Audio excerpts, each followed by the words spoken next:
Okay, 7 ಗಂಟೆಗೆ ಮತದಾನ ಆರಂಭವಾಗುತ್ತೆ. ಆದರೆ ಮಗದೊಂದು ಕಡೆ ನಿಮಗೆ ಲೋಕಸಭಾ ಕ್ಷೇತ್ರಗಳ ಒಂದಿಷ್ಟು ಪರಿಚಯವನ್ನು ಮಾಡಿಕೊಡ್ತಾ ಇದ್ದೀವಿ. ಈಗ ಒಂದು ರೀತಿಯಾಗಿ ಬೆಳಗಾವಿ ಮತ್ತು ಚಿಕ್ಕೋಡಿ ಎರಡೂ ಗಮನಿಸಿದಾಗ ಹೈ ವೋಲ್ಟೇಜ್ ಆಗಿರುವಂತಹ ಕ್ಷೇತ್ರಗಳು. ಬಟ್ ಸೌಂಡ್ ಮಾಡದೇ ಇದ್ರು ಕೂಡ ಕೆಳಮಟ್ಟದಲ್ಲಿ ಒಳಗೊಳಗೆ ನಡೀತಾ ಇದ್ದಂತ ಲೆಕ್ಕಾಚಾರಗಳೇನೆ ಬೇರೆ ಇತ್ತು ಬೆಳಗಾವಿ ಮತ್ತು ಚಿಕ್ಕೋಡಿಯಲ್ಲಿ. ಸಿದ್ದರಾಮಯ್ಯನವರಿಗೂ ಪ್ರತಿಷ್ಠೆ ಇದೆ. ಎಕ್ಸಾಕ್ಟ್ಲಿ.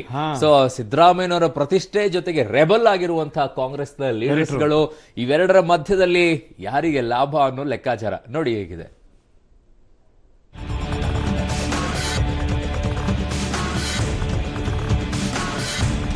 ಕುಂದಾನಗರಿ ಬೆಳಗಾವಿ ಈ ಸಲ ರಮೇಶ್ ಜಾರಕಿಹೊಳಿ ಮತ್ತು ಸತೀಶ್ ಜಾರಕಿಹೊಳಿ ಸಂಘರ್ಷದಿಂದಾಗಿ ಗಮನ ಸೆಳೆದಿದೆ.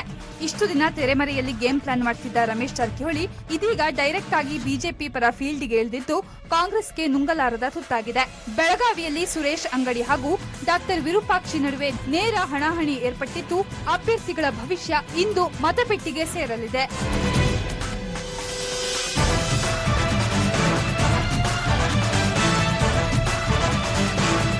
ಬೆಳಗಾವಿಯಲ್ಲಿ 2 ರಾಷ್ಟ್ರೀಯ ಪಕ್ಷಗಳು ಬಿಎಸ್ಪಿ, ಆಮ್ ಆದ್ಮಿ ಸೇರಿದಂತೆ ಒಟ್ಟು 57 ಜನ ಅಭ್ಯರ್ಥಿಗಳು ಕಣದಲ್ಲಿದ್ದಾರೆ. ಕ್ಷೇತ್ರದಲ್ಲಿ 37,77,000 ಮತದಾರರಿದ್ದು ಅದರಲ್ಲಿ 19,10,00,000 ಮಂದಿ ಪುರುಷರು, 18,63,000 ಮಹಿಳಾ ಮತದಾರರು ಇದ್ದಾರೆ. ಈಗಾಗಲೇ ಒಟ್ಟು 4,434 ಮತಗಟ್ಟೆಗಳಿದ್ದು ಅದರಲ್ಲಿ 18 ಸಖಿ ಮತಗಟ್ಟೆಯಲ್ಲಿ 22,170 ಜನ ಚುನಾವಣಾ ಸಿಬ್ಬಂದಿ ಕರ್ತವ್ಯ ನಿರ್ವಹಿಸಲಿದ್ದಾರೆ. ಮತಗಟ್ಟೆ ಸಿಬ್ಬಂದಿ ರವಾನೆಗಾಗಿ 594 ಸಾರಿಗೆ ವಾಹನ, 142 ಕಾರುಗಳ ವ್ಯವಸ್ಥೆ ಮಾಡಲಾಗಿದೆ.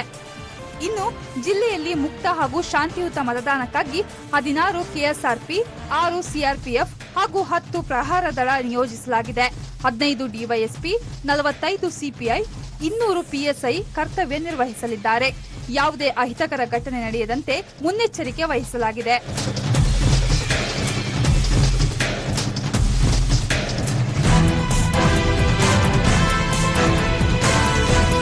ಇನ್ನು 2ನೇ ಹಂತದ ಮತದಾನಕ್ಕೆ ಚಿಕ್ಕೋಡಿ ಜಿಲ್ಲೆಯು ತಯಾರಾಗಿದ್ದು ಚುನಾವಣಾ ಆಯೋಗ ಸಕಲ ಸಿದ್ಧತೆ ಮಾಡಿಕೊಂಡಿದೆ. ಕಣದಲ್ಲಿ 10 ಜನ ಅಭ್ಯರ್ಥಿಗಳಿದ್ದು ಕಾಂಗ್ರೆಸ್ ಅಭ್ಯರ್ಥಿ ಪ್ರಕಾಶ್ ಹುಕ್ಕೇರಿ ಹಾಗೂ ಬಿಜೆಪಿ ಅಭ್ಯರ್ಥಿ ಅಣ್ಣಾಸಾಹೇಬ ಜೊಲ್ಲೆ ನಡುವೆ ತೀವ್ರ ಪೈಪೋಟಿ ಏರ್ಪಟ್ಟಿದೆ.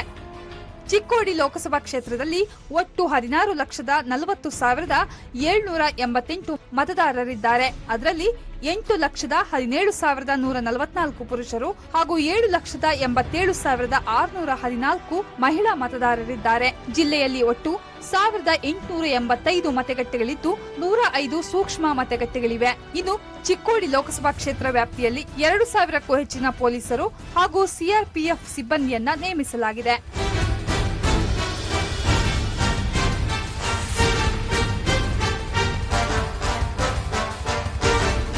ಒಟ್ನಲ್ಲಿ ಚಿಕ್ಕೋಡಿ ಹಾಗೂ ಬೆಳಗಾವಿ ಹೈ ವೋಲ್ಟೇಜ್ ಕ್ಷೇತ್ರದಲ್ಲಿ ತೀವ್ರ ಹಣಾಹಣಿ ಏರ್ಪಟ್ಟಿದ್ದು ಗೆಲುವು ಯಾರ ಮುಡಿಯೇರುತ್ತೆ ಅನ್ನೋದಕ್ಕೆ ಇನ್ನು 1 ತಿಂಗಳು ಕಾಯಬೇಕಿದೆ. Bureau report, public TV.